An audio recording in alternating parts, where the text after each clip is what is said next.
Yes, this comeback is possible. After ಒಂದು ದೊಡ್ಡ downfall ಆದಮೇಲೆ I am back. Love, relationship, family, personal life, business life, financial problems, ಎಲ್ಲದಕ್ಕಿಂತ ಜಾಸ್ತಿ health issues ಇದನ್ನೆಲ್ಲದನ್ನು ದಾಟಿ ಈ ಥರ ಒಂದು ಕಮ್ಬ್ಯಾಕ್. ನೀವು ಈ ಥರ ಎಲ್ಲ ಪ್ರಾಬ್ಲಮ್ಸ್ಗಳನ್ನ ಫೇಸ್ ಮಾಡಿದ್ದೀರ ಅಂದರೆ ಈ ವಿಡಿಯೋಗೆ ಈಸಿಯಾಗಿ ಕನೆಕ್ಟ್ ಆಗ್ತದೆ. ಬಿಕಾಸ್ ನಾನು ಅದೇ ಥರನೇ. But you know, problem is the part of the life. Facing is the art of the life. Yeah, but ಆಗಿರೋ ಪೇನ್ ಕಮ್ಮಿನ.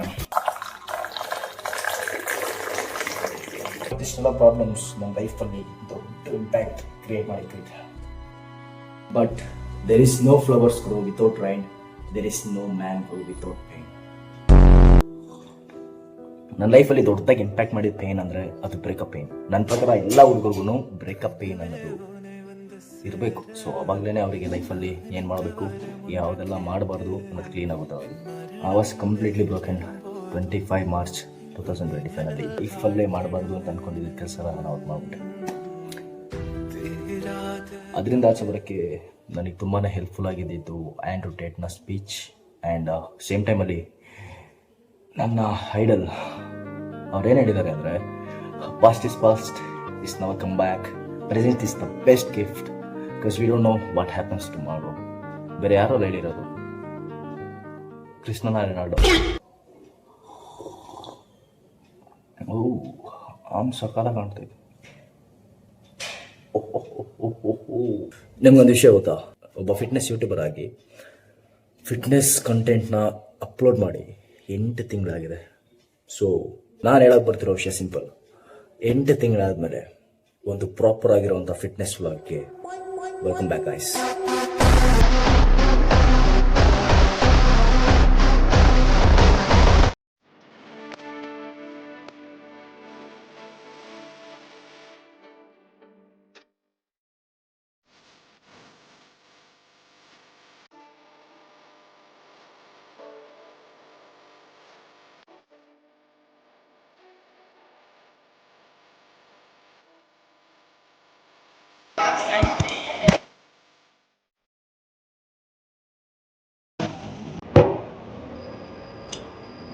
ಪೋಸ್ಟ್ ವರ್ಕೌಟ್ ಮೇಲೆ ಇದಲ್ಲ. ಆ್ಯಕ್ಚುಲಿ ಮಾರ್ನಿಂಗ್ ವರ್ಕೌಟ್ ಹೋಗ್ಬೇಕಾಗಿತ್ತು, ಬಟ್ ದಿಢೀರಂತ ಕ್ಲೈಂಟ್ ಕಾಲ್ ಬಂತು. ಸೊ ನಾನು ಕಂಪ್ಲೀಟ್ ಬಿಸಿ ಆಗೋದೆ.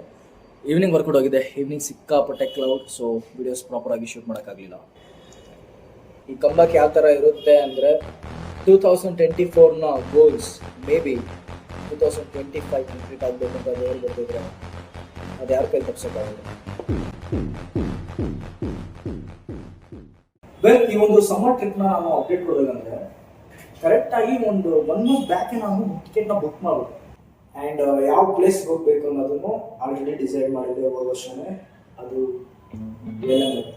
ಅದು ಬಂದು ತಮಿಳ್ನಾಡಲ್ಲಿ ಬೀಚ್ ಸೈಡಲ್ಲಿ ಇರುವಂಥ ಒಂದು ಚರ್ಚ್. ಅದೊಂದು ಯೂನಿಕ್ ಆಗಿರುವಂಥ ಚರ್ಚ್, ತುಂಬ ಫೇಮಸ್ ಆಗಿರುವಂಥ ಚರ್ಚ್. ಏನಕ್ಕೆ ಚರ್ಚ್ಗೆ ಹೋಗ್ತಿದ್ದೀನಿ ಅಂದರೆ, ಬೇಸಿಕಲಿ ಐ ಆಮ್ ಕ್ರಿಶ್ಚಿಯನ್ ಅಷ್ಟೇ, ಬೇರೆ ಯಾವ ರೀಸನ್ ಇಲ್ಲ. ಇಲ್ಲಿ ಒಂದು ಚಿಕ್ಕ ಇಶ್ಯೂ ಆಗ್ಬಿಟ್ಟಿದೆ ನಾನು ಹೋಗೋದ್ರಲ್ಲಿ. ಅದರಲ್ಲಿ ನಾನು ರೂಮ್ಸ್ ಎಲ್ಲ ಬುಕ್ ಮಾಡಿದ್ದೀನಿ, ಹೋಗಿ ಬರೋದಕ್ಕೆ ಟ್ರೈನ್ ಕೂಡ ಬುಕ್ ಮಾಡಿದ್ದೀನಿ. ಇಶ್ಯೂ ಏನಂದ್ರೆ, ರೂಮ್ ಬುಕ್ ಆಗಿದೆ, ಅಲ್ಲಿಂದ ರಿಟರ್ನ್ ಟ್ರೈನ್ ಕೂಡ ಬುಕ್ ಆಗಿದೆ. ಬಟ್ ಇಲ್ಲಿಂದ ಹೋಗೋದಕ್ಕೆ ಟ್ರೈನ್ ಇನ್ನು ಟಿಕೆಟ್ ಕನ್ಫರ್ಮ್ ಆಗಿಲ್ಲ. ಬುಕ್ ಆಗಿದೆ ಬಟ್ ಕನ್ಫರ್ಮ್ ಆಗಿಲ್ಲ, ವೇಟಿಂಗ್ ಲಿಸ್ಟ್ ಅಲ್ಲಿ. ಇವತ್ತು ಡೇಟ್ ಬಂದು May 20. ಇನ್ನು 6 days ಅಲ್ಲಿ ನಾನು ಇಲ್ಲಿಂದ ಹೊರಟು. ಇನ್ನೂ ಟಿಕೆಟ್ ಕನ್ಫರ್ಮ್ ಆಗಿಲ್ಲ, ಮೇ ಬಿ ಕ್ಯಾನ್ಸಲ್ ಆಗ್ಬೋದು. ಇನ್ನು ತುಮಕೂರಲ್ಲಿರೋ ರೈಲ್ವೆ ಸ್ಟೇಷನ್ಗೆ ಹೋಗಿ ವಿಚಾರಿಸೋದಕ್ಕೆ ಅವ್ರು ಏನು ಹೇಳಿದ್ರು ಅಂದರೆ, ವೇಟಿಂಗ್ ಲಿಸ್ಟ್ ಅಲ್ಲಿ ನೀವು ಇಬ್ಬರದೇ ಇರೋದು, ಮೇ ಬಿ ಯಾರಾದ್ರೂ ಕ್ಯಾನ್ಸಲ್ ಮಾಡಿದ್ರೆ ಇದೇ ಟಿಕೆಟ್ ಕನ್ಫರ್ಮ್ ಆಗುತ್ತೆ ಅಂತ ಹೇಳಿದ್ದಾರೆ.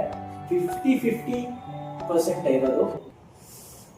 ನೋಡೋಣ, ಈ ಫಿಂಗರ್ ಕ್ರಾಸ್ ಅಂತಾರಲ್ಲ ಆ ಥರ ಇಟ್ಕೊಂಡು ಕೂತಿದ್ದೀನಿ. ಸ್ಟೇ ಟ್ಯೂನ್ ಗೈಸ್, ಒಂದು ಹೊಸ ಟ್ರಿಪ್ ಸೀರೀಸ್ ಸ್ಟಾರ್ಟ್ ಆಗುತ್ತೆ. ಮಚ್ಚ ಇಲ್ಲೋಡೋ ನಾಚ್ಕೊಂಬೇಡ. ಇವ್ರನ್ನೆಲ್ಲಾದ್ರೂ ನೋಡಿದ್ದೀರ ಗಾಯ್ಸ್? ಇವ್ರು ಯಾರು ಅಂತ ನೆನಪಿದ್ರೆ ಕಮೆಂಟ್ ಮಾಡಿ ಗಾಯ್ಸ್.